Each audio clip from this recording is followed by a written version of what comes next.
बिस्मिल्लाहिर्रहमानिर्रहीम, अस्सलाम वालेकुम। ये जो हमारी आँख की दो पलकें हैं ना, इनका बहुत ज़्यादा काम है आँख के हवाले से। आँख की प्रोटेक्शन करना।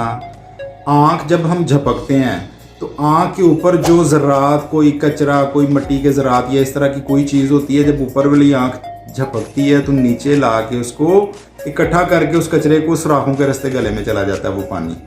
ये सारा दिन आपकी सफाई, आँख की जो सफाई है उसका काम जारी रहता है, पूरा दिन जारी रहता है। इसमें कमी किस वक्त आती है? जब हमारी आँख पानी कम बनाना शुरू कर दे, या हमारी पलकों के अंदर जो मेबोनियम ग्लैंड रेडी हो रहा होता है जिसकी वजह से पलकें या आँख चिपचिपी रहती है, उसमें कमी आ जाए। इन दोनों सूरतों में आँख की जो सफाई का अमल है उसमें कमी आ जाती है और उसके बाद आँख रेड होना शुरू हो जाती है, आँख में रड़क महसूस होना शुरू हो जाती है। ये एक लंबा चौड़ा सा चैप्टर है, इसलिए मैं हमेशा ये बात करता हूँ कि अपनी आँखों को हाइजीन रखा करें, साफ सुथरा रखा करें अपनी